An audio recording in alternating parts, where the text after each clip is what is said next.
शोभे सौम्यमुखारविन्दहसतु नेणेयमी वर्षता वाणी छे महिमा भरी मृदुवळी अय्ये हरि धारिता योगी राज प्रमुख जी हृदयथी जेना गुणे રીજતા वंदो संत महंत स्वामी गुरुने कल्याणकारी सदा स्वामी नारायण साक्षात् अक्षर पुरुषोत्तमा सर्वेभ्यं परमां शांतिम आनंदम सुखमर्पयेत्। श्री स्वामिनारायण भगवाननी जय। अक्षर पुरुषोत्तम महाराजनी जय।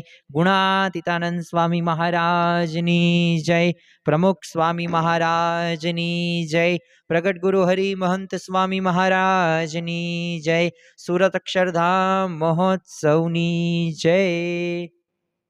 दरेक दिव्य हरिभक्तों ने सत्संग दीक्षा ग्रंथ पारायणना छठा दिवसना जय स्वामी नारायण।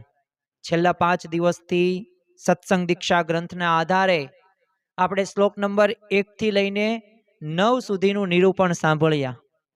આ મનુષ્ય દેહનો સાચો ઉપયોગ શું છે? મંગલાચરણની અંદર મહંત સ્વામી મહારાજની એવી તો કઈ બે ભાવના છુપાયેલી છે।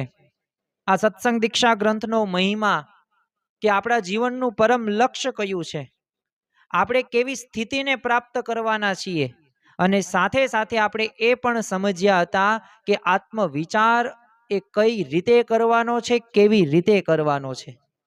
અને એ જો 4 રીતો આપણે પરમાત્મા સાથેનો સમાગમ, એ ગુરુ સાથેનું એ સમ્યક સમર્પણ હોય કે એ સાથે સાથે શાસ્ત્ર સાથેનું એક આત્મવિચાર સાથેનું એક સમર્પણ હોય, આ વિષયો ઉપર આપણે છેલ્લા 5 દિવસથી વાતો કરી રહ્યા છીએ। આજે આપણે આ સત્સંગ દીક્ષા પારાયણના 6થા દિવસે આપણે બધા એકઠા થયા છીએ। તો આજના પ્રવચનનો મુખ્ય વિષય કયો છે? તો આજે આપણે આ સત્સંગ દીક્ષા પારાયણના 6થા દિવસે સાચી દીક્ષા કોને કહેવાય, દીક્ષા શબ્દનો અર્થ મહંત સ્વામી મહારાજ શું કહે છે, અને એવા 6 પ્રકારે દીક્ષા આપણે લેવાની છે। તો એ 6 કયા કયા પ્રકારે દીક્ષા લેવાની છે? પણ પ્રથમ તો આપણને પ્રશ્ન થાય કે દીક્ષા એટલે શું? અમારે ગૃહસ્થ જીવન જીવીએ છીએ, તો આ ગૃહસ્થ જીવનમાંથી ત્યાગી જીવન જીવવાનું છે? શું અમે આ 5 વિષયોની અંદર જે શબ્દ સ્પર્શ રૂપ રસ અને ગંધની અંદર અમે જે ફસાયેલા છીએ, તો ત્યાંથી બહાર આવીને અમારે એવા ભગવા કપડાં પહેરીને અમારે કોઈ પણ જગ્યાએ એ તપ કરવા જવાનું છે? શું અમારે અમે જમીએ છીએ તો એ બંધ કરી દેવાનું છે? શું અમારે ઘરની કે વ્યવહારની કોઈ જવાબદારી નિભાવવાની જ નથી? એવી રીતે દીક્ષાની વાત થાય છે જો આપણા મતે દીક્ષાનો આવો અર્થ થાય છે। પણ મહંત સ્વામી મહારાજ આપણને 6 પ્રકારે દીક્ષાની વાત કરે છે। અને આજનો આ 6થો દિવસ એ અગત્યનો અને મહત્વનો દિવસ છે, કારણ કે આપણને ખબર પડશે કે આપણે કેવી રીતે દીક્ષા લેવાની છે, કયા સંકલ્પ સાથે દીક્ષા લેવાની છે। પ્રથમ તો આપણે શ્લોક નંબર 10નું એ શ્લોકનું શ્રવણ કરીએ, ત્યારબાદ એનો અર્થ જોઈએ, અને એની અંદર 6 જે મુદ્દા કીધા છે મહંત સ્વામી મહારાજે એ સમજવાનો પ્રયત્ન કરીએ। એ સમર્પણ હોય કે નિશ્ચય હોય કે નિષ્ઠા હોય કે વ્રત હોય કે પક્ષ હોય કે સંકલ્પ હોય, આ છે શું? આ સમજવાનો ઉદાહરણો સાથે આપણે વાતો હમણે કરીશું। સૌ પ્રથમ આપણે શાંત ચિત્તે એકાગ્ર ચિત્તે આ શ્લોકનું શ્રવણ કરીએ અને પછી સમજવાનો પ્રયત્ન કરીએ। તો મહંત સ્વામી મહારાજ શ્લોક નંબર 10ની અંદર પોતે લખે છે, દીક્ષેતિ દ્રઢ સંકલ્પઃ સશ્રદ્ધમ નિશ્ચયોચલઃ। દીક્ષેતિ દ્રઢ સંકલ્પઃ સશ્રદ્ધમ નિશ્ચયોચલઃ। सम्यकं समर्पणं प्रीत्या निष्ठाव्रतं दृढाश्रय। सम्यकं समर्पणं प्रीत्या निष्ठाव्रतं दृढाश्रय।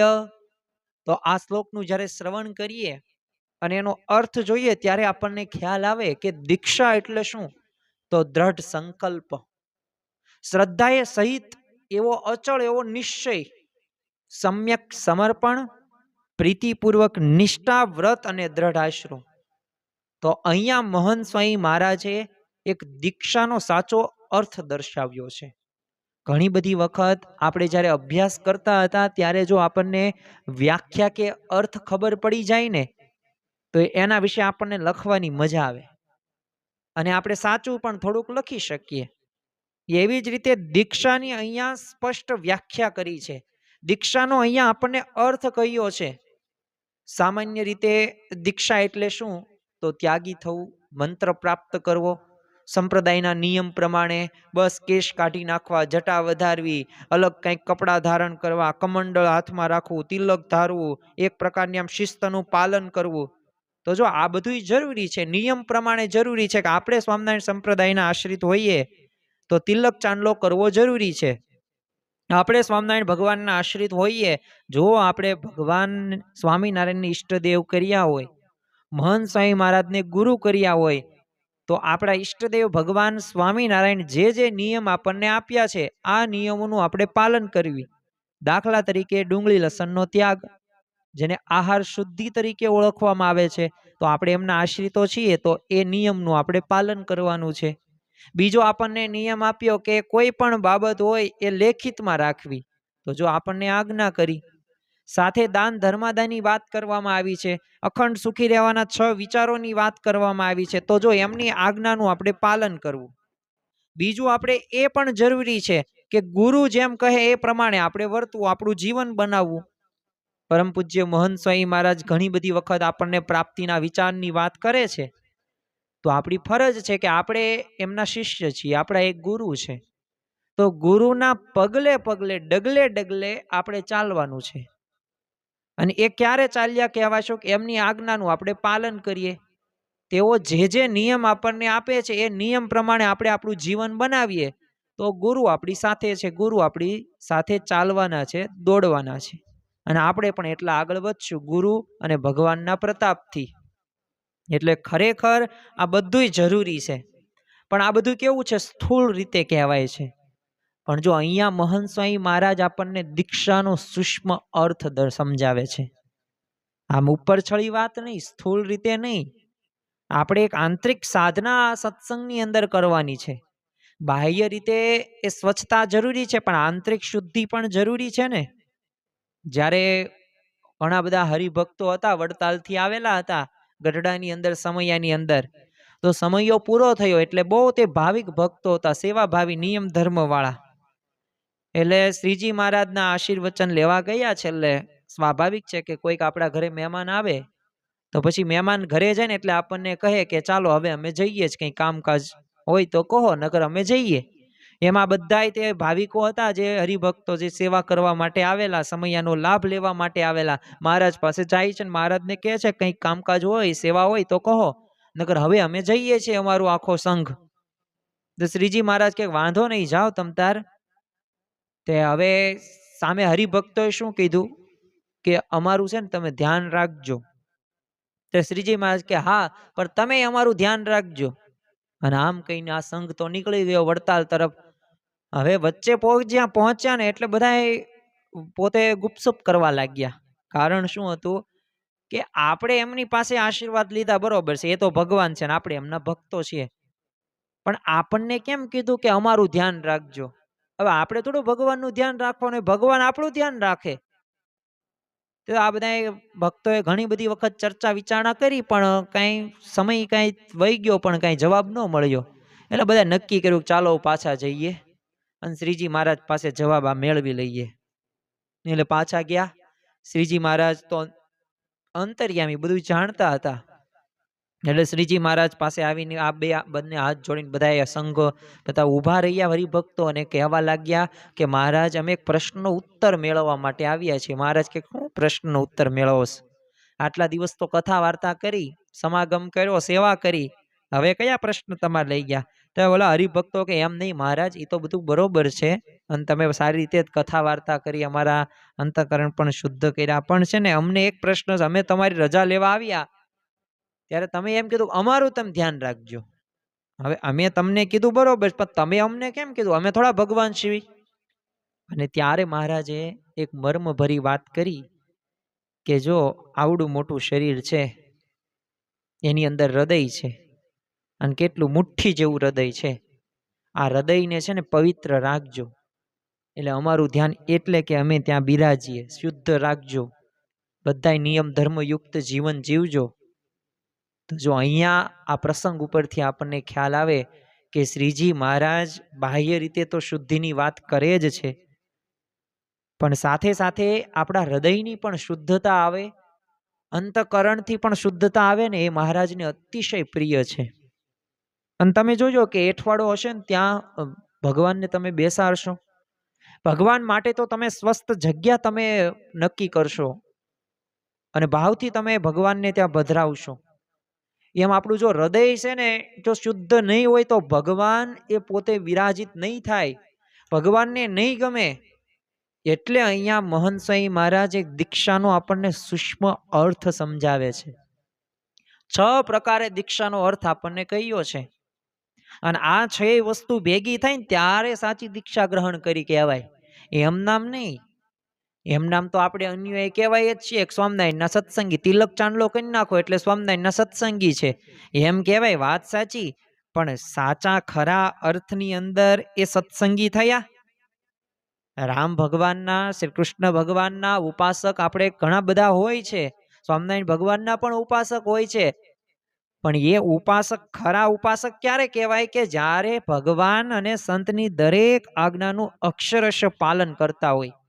રામ ભગવાન જેમ મર્યાદા પુરુષોત્તમ રામ ઓળખાય છે, રઘુકુલ રીત સદા ચલી આએ, પ્રાણ જાય પણ વચન ન જાય.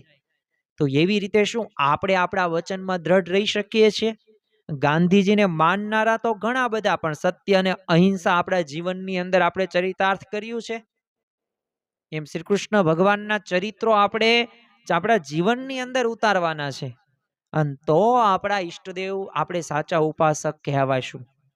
અને ખરેખર અહીંયા મહંત સ્વામી પ્રથમ જ કહેશે કે દીક્ષા એટલે શું? દ્રઢ સંકલ્પ. દુનિયામાં તમે જો જે વ્યક્તિઓએ દ્રઢ સંકલ્પ કર્યો છે એ વ્યક્તિ એ સુધી પહોંચ્યા જ છે, સફળતાના શિખરો એમને સર કર્યા છે. એટલે પ્રથમ તો મહંત સ્વામી મહારાજ કહે છે દીક્ષેતી દ્રઢ સંકલ્પ. દીક્ષા લેવી એટલે દ્રઢ સંકલ્પ કરવાનો છે, નિર્ધાર કરવાનો છે, નિર્ણય કરવાનો છે, પાકો વિચાર કરવાનો છે. આડાવડા વિચારો નહીં. આ તો કેવું આજ વિચાર કરે ને પછી કાલ ફરી જાય, એવા વિચાર કરવાની વાત કરતા નથી. નિર્ણય કેવો હોવો જોઈએ? અફર ક્યારેય ફરે નહીં એવો નિર્ધાર કરવાનો છે કે આમ કરવું જ છે, તો એને સાચી દીક્ષા કહેવાય. અને જો ખરેખર દ્રઢ સંકલ્પથી તે પ્રગતિનો આરંભ થાય છે. આજે કોઈ પણ વિદ્યાર્થી હોય, એ પોતે ધોરણ 10 કે 12 ની અંદર ભણતા હોય, જો એને દ્રઢ સંકલ્પથી આખા વર્ષ સુધી મહેનત કરી હોય તો વર્ષના અંતે સારું પરિણામ જ પ્રાપ્ત કરી શકે. કોઈક એવો ક્રિકેટર હોય તો એને નક્કી કર્યું કે મારે ગમે તેમ થઈ જાય પણ ક્રિકેટર બનવું જ છે. તો જો એને નક્કી કર્યું ને એ પ્રમાણે મહેનત કરી હોય તો પોતે આગળ વધી શકે. અને ખરેખર દ્રઢ સંકલ્પના પણ ઘણા બધા લાભો છે. તમે જો મન આપણું તૈયાર થઈ જાય છે, આમ શરીરની અંદર મનથી આમ ઉર્જા, એક ઉત્સાહ જાગૃત થઈ જાય છે, અને ગમે તેવા વિઘ્નો ન આવે. આ વિઘ્નો સામે પણ એક જજુમવાનું બળ એ આપણને આ દ્રઢ સંકલ્પ જ આપે છે. તમે જો અબ્રાહમ લિંકન હતા, એ પોતે સ્વાભાવિક રીતે અમેરિકાના ગ્રેટ પ્રેસિડેન્ટમાંનું નામ એમનું આવે છે. તો એ પોતે કહેતા મુશ્કેલીઓને પડકાર સમાન ગણતો, રત્ન સમાન ગણતો હતો. તો જો મુશ્કેલીને પણ સારી શા માટે? કારણ કે દ્રઢ સંકલ્પ હતો કે હું એક દિવસ અમેરિકાનો પ્રેસિડેન્ટ બનીશ. થોમસ આલ્વા એડિશન નક્કી કરેલું હતું ગમે તેમ થઈ જાય પણ મારે એ આ લાઇટની શોધ કરવી છે, મારે આખી દુનિયાને પ્રકાશ આપવો છે. હજારો લાખો પ્રયત્ન કર્યા, દ્રઢ સંકલ્પથી એ સિદ્ધ થયા. તો એમ દુનિયામાં ગમે તે હોય, સચિન તેંડુલકર એ ગોડ ઓફ ક્રિકેટ કહેવાય છે, પણ દ્રઢ સંકલ્પ સાથે એને મહેનત કરી છે.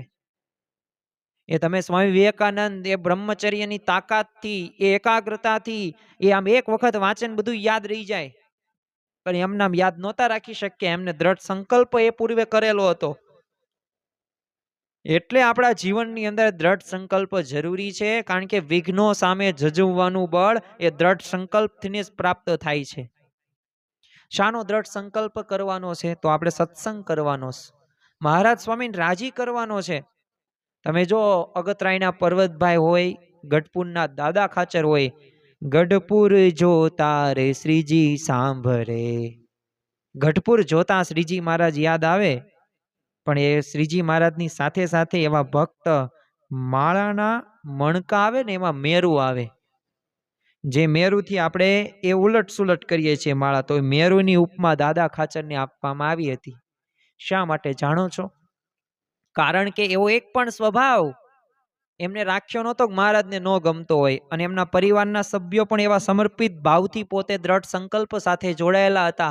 એટલે જ તે આશ્ચર્ય સાથે કહેવું પડે કે 26-27 વર્ષ એ ગઢપુરની અંદર દાદા ખાચરના દરબારની અંદર શ્રીજી મહારાજ પોતે રહે છે. એટલું બધું સુખ આપે છે. કારણ શું હતું? દાદા ખાચરે દ્રઢ સંકલ્પ કરેલો હતો કે ગમે તેમ થઈ જાય, મારે શ્રીજી મહારાજને રાજી કરવા છે. તો જો આવા દ્રઢ સંકલ્પ સાથે જ્યારે આગળ વધવામાં આવે ત્યારે ખરેખર એ ભગવાન અને સંતનો રાજીપો પ્રાપ્ત થઈ જાય. એક નિશાન ગુરુને રાજી કરવા છે, આજ્ઞાનું પાલન કરવું છે. અરે ભગવાન અને સંતે દર્શાવેલ સિદ્ધાંતોને અનુસરવા છે. ગુણાતીતાનંદ મૂળ અક્ષર સહજાનંદ એક પરમેશ્વર પ્રગટ સત્પુરુષ મોક્ષનું દ્વાર BAPS અસ્મિતા. અને ખરેખર ગુણાતીતાનંદ સ્વામીએ પણ દ્રઢ સંકલ્પની વાત પોતાની વાતોની અંદર કરી છે. પહેલું પ્રકરણ 301મી વાત વાંચો તમે, તો એની અંદર એ ગુણાતીતાનંદ સ્વામી વાત કરે છે કે આપણે તો અક્ષરધામમાં જાવું છે, એવો એક સંકલ્પ રાખો. તો જો ખરેખર આપણે ધારીશું તો કાર્ય થશે, પણ જો ધારીશું જ નહીં, દ્રઢ સંકલ્પ જ નહીં કરીએ, તો આપણને સ્વાભાવિક રીતે એ દીક્ષા નહીં લઈ શકીએ, અને દીક્ષા નહીં લઈ શકીએ તો ખરા અર્થની અંદર આપણે સાચા અનુયાયી કે ઉપાસક કહેવાશે જ નહીં. એટલે પ્રથમ તો આપણે દ્રઢ સંકલ્પ કરવાનું છે. હવે જે આપણે મુદ્દા સમજવાના છે કે શ્રદ્ધેય નિશ્ચયો ચલ. હવે શ્રદ્ધેય નિશ્ચળ ચલ એટલે શું? તો શ્રદ્ધાએ સહિત એવો અચળ નિશ્ચય. શ્રીજી મહારાજ વચનામૃત ગઢડા મધ્યના 14મા વચનામૃતની અંદર કહે છે, અને આ વચનામૃત જ્યારે આપણે જોઈએ ત્યારે ખ્યાલ આવે કે શ્રીજી મહારાજ સ્પષ્ટ આપણને નિશ્ચયની વાત કરે. ખરા ભક્તમાં તે શ્રીજી મહારાજ જે 3 લક્ષણો જણાવે છે ને, એમાં નિયમ, નિશ્ચય અને પક્ષ, એમાં પણ બીજો ક્રમ નિશ્ચયનો આપ્યો છે. એટલે શ્રદ્ધાએ સહિત નિશ્ચય એટલે શું? નિર્ણય કરવાનો છે. અને સ્વરૂપ સંબંધી નિશ્ચયની વાત છે, કારણ કે જેમ છે આમ તો આમ જ તે, પછી એમાં કઈ ફેર ન પડવો પડે. સૂર્ય પૂર્વમાં ઉગે અને પશ્ચિમમાં આથમે, સૂર્યાસ્ત થાય, સૂર્યોદય પૂર્વમાં થાય, સૂર્યાસ્ત પશ્ચિમમાં થાય, પછી એમાં કઈ ફેર ન પડે. એમ તમે દુનિયાના કોઈ પણ ખૂણે ગમે તે વસ્તુ એ નીચે પડે જ, તે હવામાં ન રહે. તો ગુરુત્વાકર્ષણનો નિયમ, જો સિદ્ધાંતની વાત થઈ ને, તો એમ સમજણની સ્થિરતા રાખવાની, સૈદ્ધાંતિક સ્થિરતા રાખવાની. ગઢડા મધ્યનું 14મું વચનામૃત જોવો તો એની અંદર શ્રીજી મહારાજ કહે છે, ઉદાહરણ આપીને સમજાવે છે કે જેણે ભગવાનનું સ્વરૂપ જેવું કાલે અમે કહ્યું તેવું યથાર્થ જાણ્યું હોય ને તેમાં કોઈ જાતનું ઉત્થાન રહ્યું ન હોય, જેમાં લીમડાનું વૃક્ષ છે તે એકવાર જાણી લીધું છે, પછી કોઈ રીતે મનમાં સંકલ્પ થતો નથી કે લીમડો હશે કે નહીં હોય. એવી રીતે ગમે તેવો સંગ થાય અને ગમે તેવા શાસ્ત્ર સાંભળે, પણ કોઈ રીતે કરીને ભગવાનના સ્વરૂપનો જે નિશ્ચય કર્યો હોય તેમાંથી મન ડગમગે નહીં. એવો જે નિરુત્થાનપણે ભગવાનનો નિશ્ચય, એને અમે તદાત્મકપણું કહીએ છીએ. તો જો અહીંયા સ્વામિનારાયણ ભગવાને સ્પષ્ટ આપણને કહી દીધું છે કે લીમડો હશે કે નહીં, તો એમાં શંકા નહીં. લીમડો તો લીમડો જ તે, પછી કરોડ રૂપિયા આપે ને તો લીમડાનો પછી પીપળો નહીં કરી નાખવાનો. ઘણી બધી વખત આપણે કેવું કરીએ છીએ કે આપણે છે ને ફેરવી નાખીએ છીએ, થોડોક એવો લાભ મળતો હોય ને એટલે એ આપણે એવું બદલી નાખીએ, પણ એવું નહીં. નિશ્ચય પાકો હોવો જોઈએ, અને તો જ પાકો સત્સંગી કહેવાય. ભગવાનનો નિશ્ચય દ્રઢ હોય. યોગીજી મહારાજે જો યોગી ગીતાની અંદર લખ્યું છે કે આંબાના પાન ખરી જાય પણ આંબાનો નિશ્ચય જતો નથી, એમ ભગવાન અને સંતનો દ્રઢ નિશ્ચય હોવો જોઈએ. અને આવો નિશ્ચય માટે જ તે શ્રીજી મહારાજ આ પૃથ્વી ઉપર અવતર્યા છે, આપણને શુદ્ધ એવી સિદ્ધાંત આપ્યો છે. અને આ ગુણાતીત ગુરુ પરંપરાએ પણ એટલે જ દાખલો કર્યો છે કે આ સિદ્ધાંતની વાત આપણે સમજી જઈએ અને સારી રીતે સમજી જઈએ. ઘણી બધી વખત નિશ્ચય નથી હોતો ને, એટલે આપણે આમથી તેમ ભટકીએ છીએ. ભગવાન ભજવા છે એવું જીવનનું ધ્યેય છે, પણ જો ભગવાનના સ્વરૂપમાં નિશ્ચય વિના એ શક્ય નથી. ભગવાન બધાને ભજવા છે, સમજણમાં ફેર છે. તો સમજણ રહીને એ સ્થિર રાખવાની છે. એ દ્રઢ સંકલ્પ તો કરીએ પણ નિશ્ચય હવે સૈદ્ધાંતિક સ્થિરતા ન હોય તો ધ્યેયને પામવા આપણે પ્રયત્ન કરીએ પણ એમાં પછી શું થઈ જાય, પાછા પડી જઈએ. એટલે અચલ નિશ્ચયની વાત કરે છે. એ પર્વત પ્રાય સમજણની વાત અહીંયા શ્રીજી મહારાજ આપણને કરે છે. અને ખરેખર આવા ઘણા બધા ભક્તોનો નિશ્ચય પાકો હોય છે. નિશ્ચયમાં આપણે શું સમજવાનું કે શ્રીજી મહારાજ સર્વે અવતારના અવતારી, ગુણાતીતાનંદ, મૂળ અક્ષર, પ્રગટ સત્પુરુષ, મોક્ષનું દ્વાર. આ પ્રકારના નિશ્ચયની અંતરમાં દ્રઢતા કરી હોય ને તો સુખ કે દુઃખના પ્રસંગોમાં ક્યારેય તે બીજે છે ને ચોખા મૂકવા જવાનું મન ન થાય. નકર પછી કેવું થાય, સ્વાભાવિક રીતે એવું થઈ જાય છે. અને એટલે જ તે જો હરિલીલામૃતની અંદર પણ શ્રીજી મહારાજ કહે છે, સર્વે થકી શ્રી હરિ છે સમર્થ, બીજા તણી બીક બધાની વ્યર્થ, શરીરને સંકટ શ્રેષ્ઠ થાય, તથાપી સત્સંગ નહીં તજાય. ગમે તેવી પરિસ્થિતિ નો આવે પણ આ દરેક પરિસ્થિતિની અંદર આપણે સ્થિર રહેવાનું છે. 20/1/2005 મુંબઈની અંદર સહજાનંદ સ્ટીલ મિલના એક છે નવીનભાઈ દવે, હવે પોતાની દાદાની નિષ્ઠા અંગે વાત કરતા પ્રમુખ સ્વામી મહારાજને જણાવેલું કે અમારા દાદા છે ને બહુ નિષ્ઠાવાન સત્સંગી. હવે ખાલી જગ્યા કઈક સમર્થ બ્રહ્મચારીઓ હતા એ વખતે હાજર, એટલે અમારા ઘરે એક વખત કોઈક મરણ પ્રસંગ થયો, એના કારણે છે ને બધા કુટુંબ આખી દુઃખી થઈ ગયું. અને સહેજે સહેજે અમારા દાદાએ છે ને ઓલા ભાઈને વાત કરી, ત્યારે એમણે કહ્યું જો આવું ન થાય તો છે ને આના માટે આ જાપ શરૂ કરો. અને જ્યારે આ વાત સાંભળીને એટલે અમારા દાદાએ કઈ પ્રતિભાવ જ ન આપ્યો.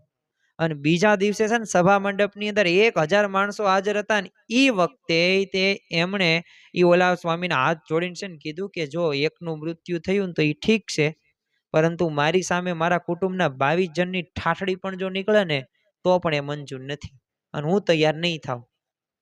તો જો શ્રીજી મહારાજ જ સર્વ કરતા હરતા છે, આવો અડગ નિશ્ચય એમના અંતરની અંદર હતો. તો આવા તો ઘણા બધા નિષ્ઠાવાન ભક્તો છે આપણે જોઈએ છીએ.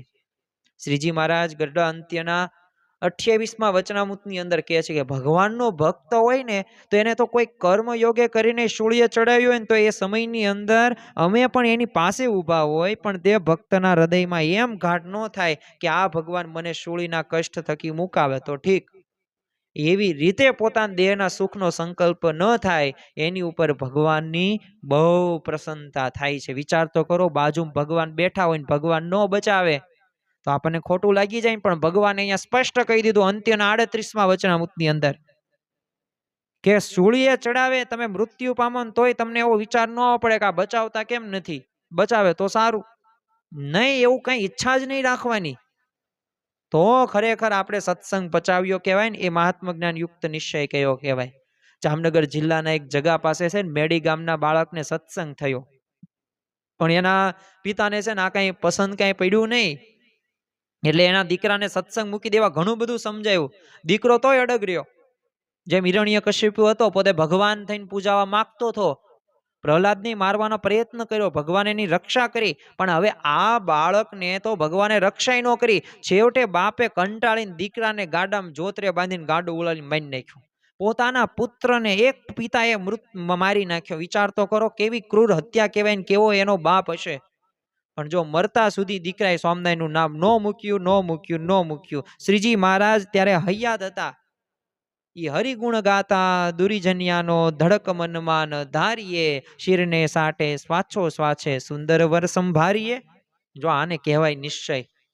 અને ઈ બાળકને તે મનમાં એમ ન થયું કે ભગવાન તો અત્યારે હૈયાત છે, ગરડાની અંદર છે, તો મારી રક્ષા કરવા કેમ નથી આવતા. અને શ્રીજી મહારાજ સાચે જ ભગવાન હશે એવો પણ ક્યારેય પોતે શંકા કરી નથી. તો આવો નિશ્ચય પાકો કરવાનો છે. અને એટલે જ તે જો શ્રીજી મહારાજે ત્યારે વાતની જાણ થઈ ને ત્યારે કહ્યું બધા હરિભક્તોને કે આ તો પ્રહલાદ કરતા પણ આગળ ભક્ત થઈ ગયો, એના કરતા પણ એક વેત આગળ છે, પહેલા નંબર ઉપર છે. કેમ? પ્રહલાદને તો ભગવાને રક્ષા કરી, આમની તો અમે રક્ષા ન કરી. તો જો આવો નિશ્ચય હોય ને તો વાંધો ન આવે. ખરેખર આવો નિશ્ચય આપણે રાખવાનો છે. કારણ કે હમ તો એક સહજાનંદ ગાવે, અમારે મન સ્વામિનારાયણ દૂસરો ન ભાવે. જો આ કોઈ ધર્મ કે કોઈ ભગવાન કે કોઈ સંપ્રદાયનું ખંડન નથી, પણ એક પતિવ્રતાની ટેક છે, એક કોઈક પત્ની પોતાના પતિ કરતા ઘણા બધા રૂપાળા હોય દુનિયાની અંદર, પણ પતિવ્રતા નારી કોને કહેવાય? કે એ ગમે તેવો એનો પતિ હોય, પણ બસ એ જ મારો પતિ છે, બીજો કોઈ એને વિચાર ન આવે, એને પતિવ્રતા નારી કહેવાય. એમ મીરાબાઈ હોય તો મીરાબાઈ પણ આ જ કે છે પતિવ્રતાની ટેક. હનુમાનજી પતિવ્રતાની ટેક જ શીખવાડે છે. અરે આપણે સંત તુલસીદાસ હતા, એ પણ પોતે પતિવ્રતાની ટેક નિષ્ઠા આપણને શીખવે છે. એટલે આપણા જીવનની અંદર આવું આપણે રાખવાનું છે. શ્રીજી મહારાજે વચનામૃત લોયાની 3 ની અંદર જણાવ્યું કે જેને ભગવાન ને સંતનો નિશ્ચય હોય ને, તેથી ભગવાન અને સંતને અર્થે શું ન થાય. ખરેખર એને અર્થે લોક લાજનો ત્યાગ થાય, સુખનો ત્યાગ થાય. શાસ્ત્રીજી મહારાજના સમયની અંદર તમે જો આશાભાઈ, ઈશ્વરભાઈ, મોતીભાઈ, કેટલું બધું એમને સહન કરવું પડેલું. લોકો તેમને કહેતા કે શાસ્ત્રીજી મહારાજ ભીખ માગી ખાશે, પણ તમે તો પટેલના છોકરા ભીખ કઈ નહીં માગી શકો, અને છે ને એને મૂકી દો, ભૂખે મરશો. જો 3 જણા એવા શૂરવીર હતા, સામે શું જવાબ આપી દેતા? જે થવાનું હોય તે થાય, અમારું કુટુંબ ને એમના માટે ન્યોછા વરસે. અરે ભક્તોના માથે વાળ જેટલું દેવું હતું, પણ મોઢા ઉપર દુઃખની એક લકીર પણ નહોતી ફરકતી. એનું કારણ શું હતું? શાસ્ત્રીજી મહારાજનો અચળ અને અડગ નિશ્ચય. તો આવા નિશ્ચયની વાત એ આપણને અહીંયા મહંત સ્વામી મહારાજ આ શ્લોકની અંદર આપણને સમજાવે છે. અને આવો નિશ્ચય આપણે હશે ને તો ભગવાન અને સંતનો અતિશય આપણે રાજીપો પ્રાપ્ત કરી શકીશું. ગરડા પ્રથમનું 62મું વચનામૃત તમે જુઓ તો એની અંદર પણ શ્રીજી મહારાજે સ્પષ્ટ નિશ્ચયની વાત કરી છે. આપણે વાંચન કરીએ તે નિશ્ચય કેવો હોય? તો જે ભગવાનને કાળ જેવા ન જાણે, કર્મ જેવા ન જાણે, સ્વભાવે જેવા ન જાણે, માયા જેવા ન જાણે, પુરુષ જેવા ન જાણે, સર્વે થકી ભગવાનને જુદા જાણે, સર્વના નિયંતા જાણે, સર્વના કરતા હરતા જાણે, ને સર્વને કરતા થકા પણ તે નિર્લેપ છે એમ ભગવાનને જાણે. અને એવી રીતે જે પ્રત્યક્ષ ભગવાનના સ્વરૂપનો નિશ્ચય કર્યો છે તે કોઈ રીતે કરીને ડગે નહીં. તો જો આને નિશ્ચય કહેવાય, આ નિશ્ચય રહ્યો ને એ સાચી દીક્ષા છે. અને શ્રદ્ધાએ સહિત કરવાનું છે. જ્યાં સુધી સાક્ષાત્કાર ન થાય, બ્રહ્મરૂપ ન થઈએ, ત્યાં સુધી શ્રદ્ધાથી નિશ્ચય કરવાનો છે. ભલે અત્યારે આપણને દેખાય કે અનુભવાય નહીં, પણ જો ભગવાન અને સંતના વચને કરીને જો વિશ્વાસ રાખીને જો મંડીશું ને, અવશ્ય એક સમય એવો આવશે કે આપણને ભગવાનનો સાક્ષાત્કાર થશે. એક સમય એવો આવશે કે આપણે એવી બ્રાહ્મી સ્થિતિ પ્રાપ્ત થશે. એક સમય એવો આવશે કે ક્રોધીમાંથી આપણે એ ક્રોધી સ્વભાવ જ ટળી જશે, સ્વાદ્યામાંથી નિસ્વાદી જીવન બની જશું. પણ જો પ્રયત્ન સતત શરૂ રાખવો પડશે અને શ્રદ્ધાએ સહિત પુરુષાર્થ કરવો પડશે.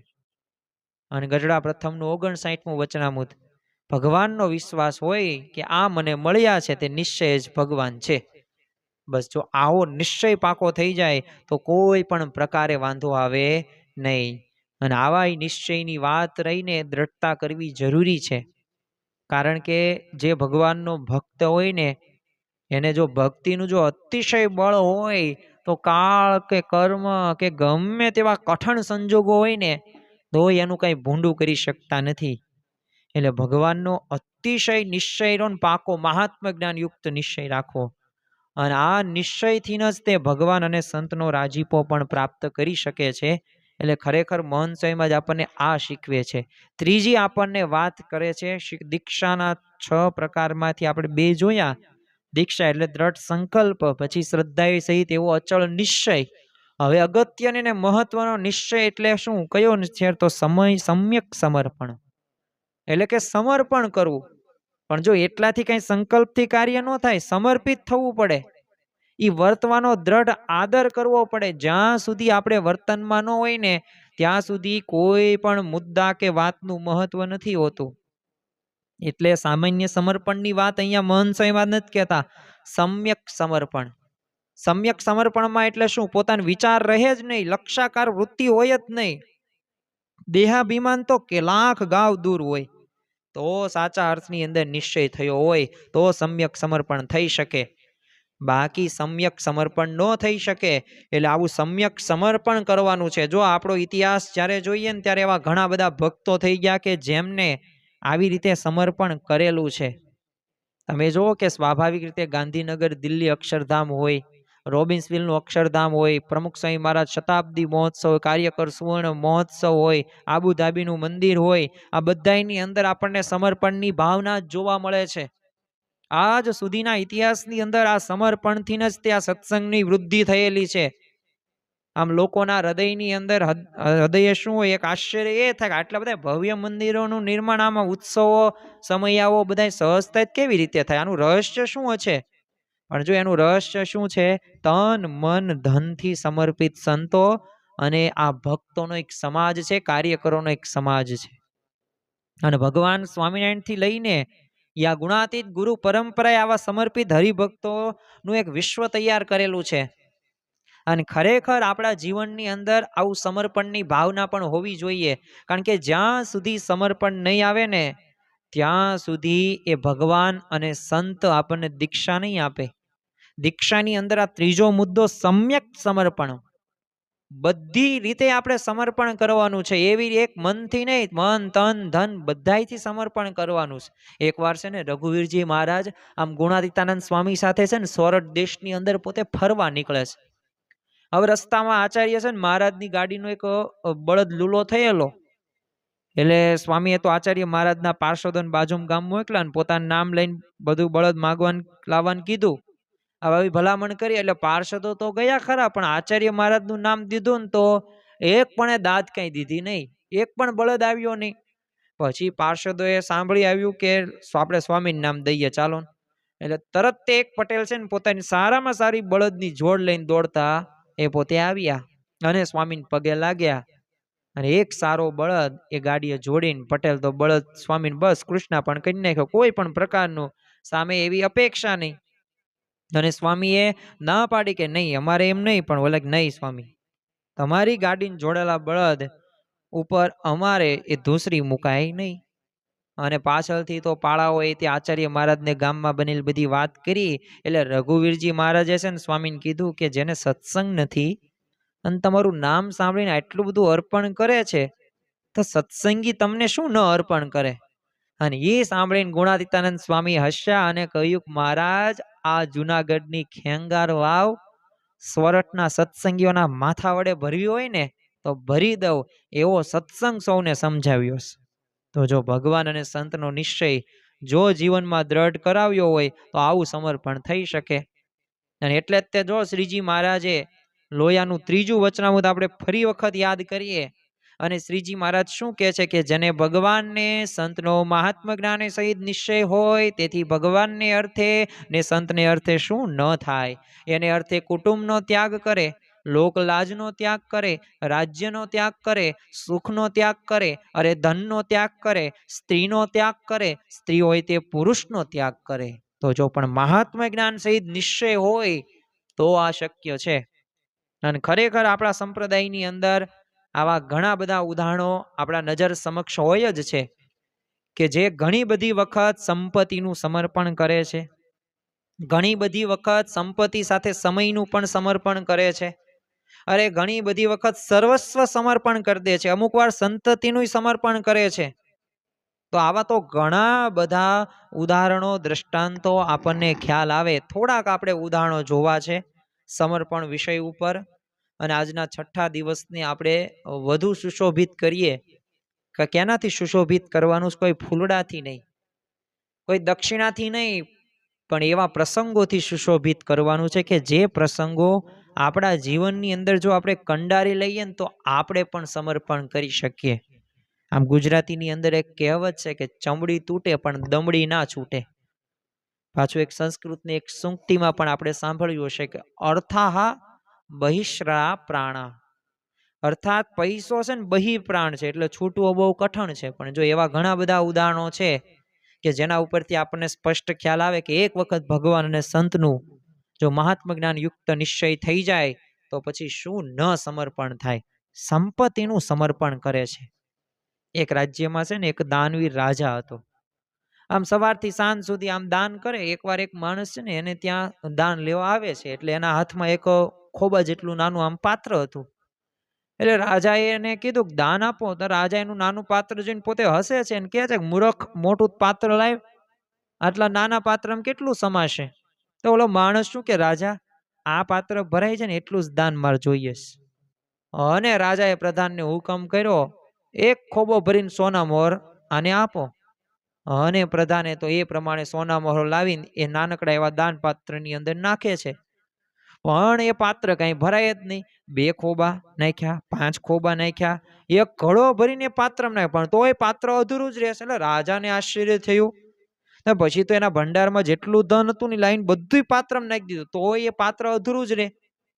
એટલે રાજાએ ઓલા માણસને પૂછ્યું કે આ પાત્ર કેમ ભરાતું નથી ભાઈ?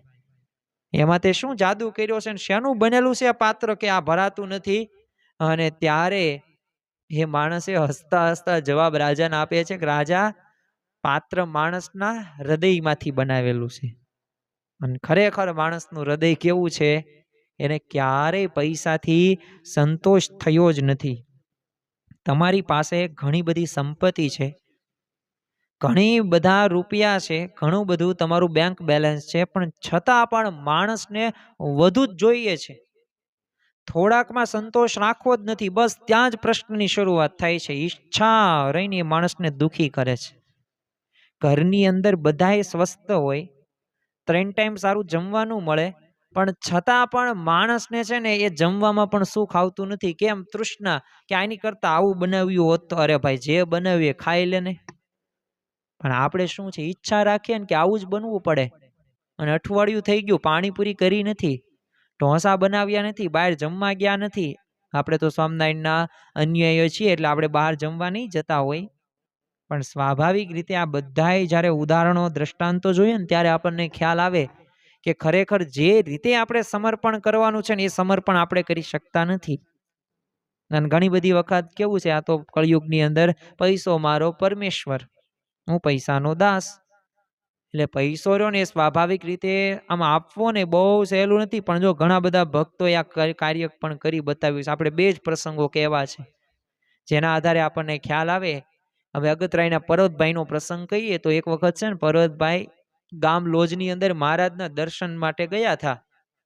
હવે ત્યાં અનાજનું સદાવ્રત અપાતું હતું. એટલે મહારાજે કહ્યું, પર્વતભાઈ, સદાવ્રતની અંદર છે ને દાણાની આમ તંગી પડે છે. અને પર્વતભાઈ પોતે ઘેરે આવ્યા ને જેટલું ઘરમાં અનાજ હતું ને બધું ગાડા ભરીને 10 ગાડા જોડાઈને પોતે લોજ લઈને આવ્યા મહારાજ આગળ. અને તમામ અનાજ હતું ને સદાવ્રતમાં આપી દીધું. એ મહારાજ કીધું, પર્વતભાઈ, આ છોકરા સારું કઈ રાખ્યું કે બધું અહીંયા અનાજ લઈ આવ્યા છો? જો શ્રીજી મહારાજે આજ્ઞા નહોતી કરી, તમે છે ને અનાજ લઈ આવો. ખાલી મહારાજ એટલું જ બોલ્યા હતા, સદાવ્રતમાં દાણાની તંગી પડે છે. આ પર્વતભાઈએ સાંભળેલું. અને એમને જો મહારાજની એ આજ્ઞા નહોતી છતાં પણ એ પોતે સમજી ગયા. પણ પછી મહારાજ શું કીધું, આ બધું લઈને જોયું એટલે આ તમારા છોકરા આટલું જ રહેવા દેવું જ પડે ને. તો પર્વતભાઈ શું કીધું, મહારાજ, કણબીના છોકરા અને કુકડા છે ને ભૂખે ન મરે, એ તો ઉકરડા ઉથાલીને પણ પેટ ભરે. તો જો પર્વતભાઈનું આવું સમર્પણ હતું. એમ ઘણા બધા છે ને એવા પણ ભક્તો આપણે એક જોઈએ તો ભગવાન અને સત્સંગને અર્થે એક સમર્પણની ભાવના તમે જુઓ કે નાના નાના બાળકો હોય, સ્ત્રી ભક્તોમાં પણ જોવા મળે છે. મહારાજ એક કાનમ પ્રદેશની અંદર છે ને મહી નદીના કાંઠાના ગામમાં એક વ્યવહારે દુર્બળ એવા એક ભક્તના ઘરે ત્યાં પધાર્યા. એટલે મહારાજના દર્શન કરીને ખૂબ રાજી થયા અને પગે લાગીને અમારે ત્યાં ભોજન અંગીકાર કરો અને પછી તમે આગળ પધારજો એવી આજીજી મહારાજ આગળ કરે છે. આ ભક્ત સાવ સામાન્ય સ્થિતિ હતી. હવે એના ઘરના છાપરા કપડા જોઈને તો મહારાજ છે ને જમવા રોકાવીને ના જ પાડતા હતા. એક તો કઈ સ્વાભાવિક રીતે કઈ હોય નહીં, અને પાછો આવી રીતના આપણે વધારો ઘસારો આપીએ તો હોય એ વહી જાય.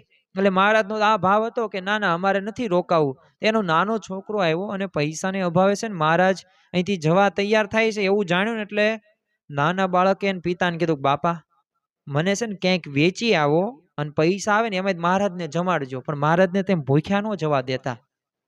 અને ત્યાં તો ઓલા ભક્તના પત્ની હતા ને ઘરમાં પોટલામાં વાસણ કપડાં લઈને બહાર આવે છે.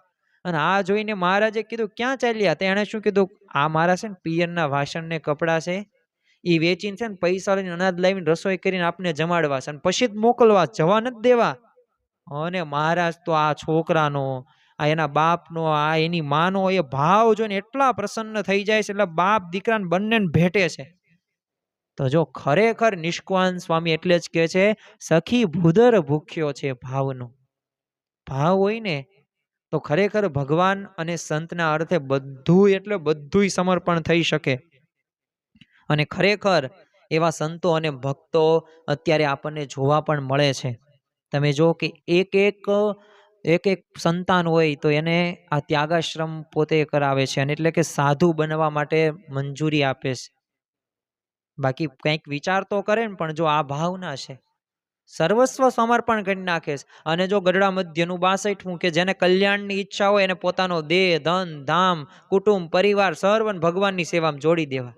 અને ભગવાનની સેવામાં જે પદાર્થ કામ ન આવે ને એનો ત્યાગ કરી દેવો. સંવંત 1867 અંદર છે ને અરજી ઠક્કર ગઢડાની અંદર છે ને એભલ બાપુન કારભારી હતા, એટલે એમનો વ્યવહાર પોતે આમ જોતા, એટલે એમાં એકવાર છે ને ઉપજ કરતા ખર્ચ થોડુંક વધારે થયેલું, એટલે એમને મૂંઝવણ મહારાજને કરી કે દાદા ખાચર 10 વર્ષના છે, પિતા વૃદ્ધ છે, લાડુબા જીવુબા મુક્ત છે, અને બધાય મહારાજને સંતોની સેવામાં તન મન ધનથી બધું સર્વસ્વ સમર્પણ કરેલું છે, અને ભાવનગર રાજ્યનું આ મહેસૂલ ભરી શકાતું નથી, અને મહેનત થાય એમ કઈ છે નહીં, અને જમીન ખેડવાય બળદની જોડ નથી. ત્યારે બ્રહ્માનંદ સ્વામીએ કીધું બીજી લઈ લો તમે. ત્યારે અરજી ઠક્કરે શું કીધું, નાણાં જોઈએ ને, અને એમને એ બળી રાજાની જેમ સર્વસ્વ આપી દીધું. એટલે ખરેખર મુક્તાનંદ સ્વામીએ ત્યારે કહ્યું કે જુઓ બલીનું મન નવ હાર્યું, ગુરુ વચન હદે નવ ધાર્યું, તન મન ધન પ્રભુ પર વાર્યું. એ બલી રાજા જેવું જ સમર્પણ આ દાદા ખાચરનું હતું. અને એટલે જ શ્રીજી મહારાજ એમની પ્રેમ સમર્પણની ભક્તિથી બંધાણ્યા, અને શું બોલ્યા કે હું ગઢડાનો ને ગઢડું મારું એ કદી નથી મટનારું. આવા બધા ભક્તોના એ જ્યારે પ્રસંગો જોઈએ ને ત્યારે આપણને ખ્યાલ આવે કે ખરેખર આવા બલિરાજા અત્યારે પણ જોવા મળે છે. સર્વસ્વ સમયનું પણ, એ આમ તો સ્વાભાવિક રીતે time is more than money, પૈસા કરતાં પણ અગત્યનો સમય છે, પણ છતાં પણ જો સમયનું સમર્પણ, રોબિન્સવિલનું અક્ષરધામ બન્યું, 12,500 જેટલા એ હરિભક્તો સ્વયંસેવકોએ તૈયાર કર્યું. તો ખરેખર આજે આપણને જોવા મળે છે. તો આપણા જીવનની અંદર આવી સમર્પણ ભાવના લાવવાની છે. આ સમર્પણ ભાવના હશે ને તો ખરેખર ભગવાન અને સંતનો અતિશય રાજીપો આપણે પ્રાપ્ત કરી શકીશું. અને આ સમર્પણ ભાવનાથી જ તે ભગવાન અને સંતનો રાજીપો એ આપણને પ્રાપ્ત થાય છે. બીજું આપણા જીવનમાં એ પણ ધ્યાન રાખવું કે આપણા સંપ્રદાયની અંદર આ દીક્ષાનો આ વિશિષ્ટ અર્થ ચરિતાર્થ થતો જોવા મળે જ છે. જેમ અત્યારે આપણે 2-3 હરિભક્તોની વાત કરી, તો આવા તો લાખોની સંખ્યાની અંદર સમર્પિત ભક્તો છે. દાદા ખાચરની આપણે વાત કરી, પર્વતભાઈની વાત કરી, ગોવર્ધનભાઈ તમે જો, બોટાદના શિવલાલ શેઠ જો, 500 પરમહંસો જો, મહારાજે જેમ કીધું ને એમ એમને કર્યું. અરે કષ્ટો સહન કર્યા, સમ્યક સમર્પણ જો કરેલું છે, એટલે એ સાચી દીક્ષા છે. પ્રમુખ સ્વામી મહારાજે તે આ દીક્ષા લીધી અને પોતાનું સંપૂર્ણ જીવન હોમી દીધું, દેહ ઘસી નાખ્યો આખો. એમ મહંત સ્વામી મહારાજ પણ તમે જો અત્યારે 93 વર્ષની ઉંમરે એ પોતે કેટલું વિચરણ કરે છે, અને કેટલા પોતે એ કાર્યો કરે, સેવા કરે છે. મંદિરો કયો, તમે શાસ્ત્ર કયો, સંતો કયો, સમયા ઉત્સવો કયો, શા માટે? બસ જીવનું રૂડું થાય, આત્માનું કલ્યાણ થાય. આ એમની ભાવના જોવા મળે છે. ચોથી આપણને આ શ્લોકની અંદરથી જોવા મળે છે પ્રીતિપૂર્વક નિષ્ઠા. નિષ્ઠા એટલે શું? એકડાના સ્થાને નિષ્ઠા છે. એ તમે ગમે એટલા જીરો કરો કઈ વેલ્યુ નહીં, પણ એકડો સાગર કરી નાખો તો વેલ્યુ. 10, 100, 1000, 10,000, લાખ, 10 લાખ, કરોડ, 10 કરોડ, અબજ, સંખ્યા વધતી જ જાય ને, એકડાનું મૂલ્ય છે આગળ. એમ નિષ્ઠાની અગત્યની વાત છે. નિષ્ઠા એટલે નિશ્ચયના આધારે વ્યવસ્થિત વર્તવાનું, અને એ રીતે કાયમ માટે વર્તવાનું વિશેષ અંગ બની જાય, સ્થિતિ થઈ જાય, બીજી કોઈ ઈચ્છા ન થાય, તો આપણી સમજણ સ્થિર થઈ કહેવાય. અને સમજણમાં તે સુખ છે અતિ રે, એ ઉધો રે સંત સુખી સંસાર में, राजा भी दुखिया, रंक भी दुखिया, धनपति दुखित विकार में, विना विवेक भेख सब दुखिया, जूठो तन अहंकार में. એ સમજણમાં જ સુખ છે. એ આપણે ઘણી બધી વખત સાંભળ્યું છે. અલગ અલગ પ્રકારની નિષ્ઠા હોય છે. વચનામૃત ગઢડા પ્રથમનું 47 પ્રમાણે ધર્મ નિષ્ઠા, આત્મનિષ્ઠા, ભક્તિ નિષ્ઠા, વૈરાગ્ય નિષ્ઠા. એ પ્રીતિપૂર્વક આપણે ખરા અંતકરણથી, પ્રામાણિકપણે, હૃદયના સાચા ભાવથી, પરાયણે કે કંટાળેથી નહીં, બળજબરીપૂર્વક નહીં, નિષ્ઠા પાકા પાયે પ્રીતિપૂર્વક પ્રેમથી કરેલી નિષ્ઠા હોવી જોઈએ. કેમ કોઈક નવા યુવક કે યુવતીના જ્યારે એંગેજમેન્ટ થયા હોય ને, તો પછી એ આમ કહેવાય ને, રાત દિવસ પોતે ફોનમાં વાતો કરશે. રાત્રે 2-2 વાગશે ને તોય આંખું એની નહીં બળે. સવારમાં પાછું 8 વાગ્યે સમયસર ધંધે જવાનું છે, નોકરીએ જવાનું છે, પણ કેટલો હેતપ્રીત થઈ ગઈ હોય. આમ ફોનમાં કેવી વાતો કરે કે હું તારા માટે આમ છે ને આમ ચાંદો ને તારા ને બધું તોડીને લાવી દઉં. પણ કેવા કેવા સપના પણ બતાવે, પણ વાસ્તવિક રીતે એ શા માટે એવું કહે છે? પ્રીતિપૂર્વક થઈ ગયું છે ને, આમ કરી નાખવું, આમ કરી નાખવું. તો એવી રીતના પ્રીતિપૂર્વક આપણે ભગવાન અને સંતમાં પણ જોડાવાનું છે. પછી મહંત સ્વામી મહારાજ આપણને આગળ વાત એમ કરે છે, વ્રતમ એટલે કે વ્રત એટલે પ્રતિજ્ઞા કરવી, નિયમ લેવો. આપણે ચાતુર્માસમાં જે નિયમ લઈએ છીએ એ વ્રત જ છે. 2 એકાદશી મહિનાની અંદર કરતો એક વ્રત જ છે. 5 નિર્જળા ઉપવાસ શાસ્ત્રીજી મહારાજે જે આજ્ઞા કરી તો એ વ્રત જ છે. તો ભગવાન અને સંતને રાજી કરવા માટે એ જે પુણ્યજનક કર્મો કરીએ ને એને વ્રત જ કહેવાય. પૂજ્ય ડોક્ટર સ્વામી ઘણી વખત એમની કથાની અંદર એક વાત દ્રઢાવે છે કે મારે છે ને તો કોઈ પણ ભોગે, કોઈ પણ સંજોગો કેવળ ભગવાનને, સ્વામિનારાયણ અને ગુણાતીત ગુરુ પરંપરાને અતિશય રાજી કરવા છે, કરવા છે ને કરવા છે. બસ આ એક પ્રકારનું વ્રત છે. આ વ્રત આપણે કરીએ તો અવશ્ય ભગવાન અને સંતનો આપણે રાજીપો પ્રાપ્ત કરી શકીએ છીએ. અને છેલ્લે દૃઢાશ્રય એટલે કે આશરો કરવો, શરણાગતિ. ભગવાનને શરણે થવાનું, ભગવાનના અખંડ ધારક એવા ગુરુના શરણે જવાનું છે. મન કર્મ વચને જોડાવાનું છે. કારણ કે ભગવાન અને સંતના શરણે જવાથી છે ને એક નિશ્ચિતતા પ્રાપ્ત થાય છે. ધન્યોસ્મિ પૂર્ણ કામોસ્મિ નિષ્પાપો નિર્ભય સુખી અક્ષર ગુરુ યોગેન સ્વામિનારાયણ શ્રયાત. અને ખરેખર એ નિર્ભય થઈ જઈએ, નિશ્ચિત થઈ જઈએ, ધન્ય થઈ જઈએ, સુખી થઈ જઈએ. કોઈ પણ પ્રકારની ચિંતા નહીં, હતાશા નહીં, નિરાશા નહીં, ઈચ્છા નહીં. તો જો આ નિશ્ચિતતા આપણને ત્યાંથી પ્રાપ્ત થાય છે. જેમ બાળકને માતા પિતાનો આશરો છે ને તો કોઈ પણ પ્રકારની ચિંતા હોય નહીં.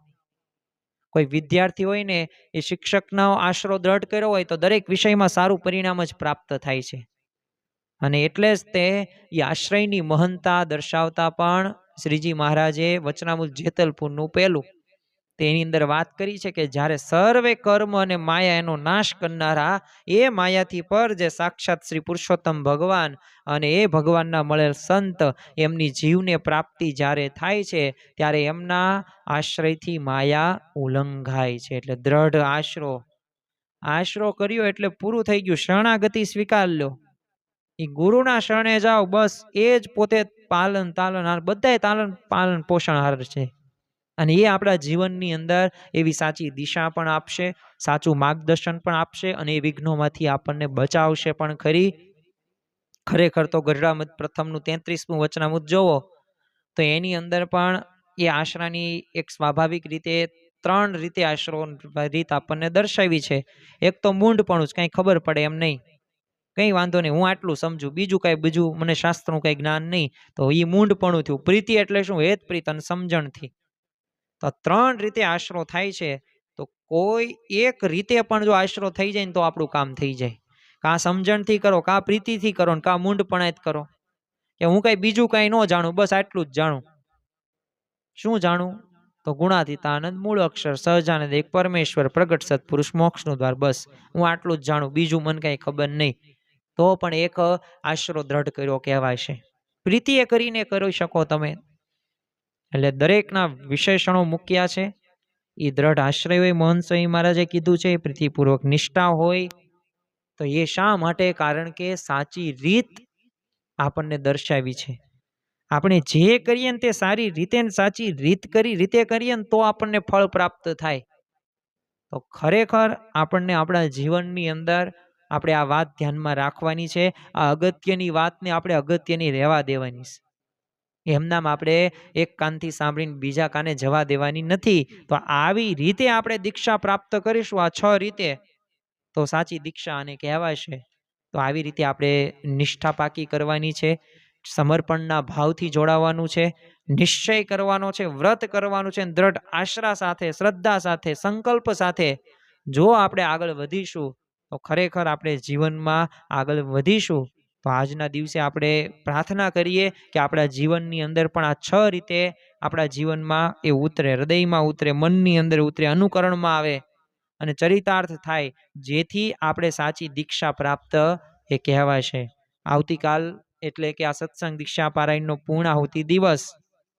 તો આ પૂર્ણાહુતિ દિવસની અંદર શ્લોક નંબર 11 કે જેમાં શ્રીજી મહારાજે અક્ષરધામમાં જવા માટેની જે બે પાંખો, આજ્ઞા અને ઉપાસના, તો એ આપણે સમજવાની છે.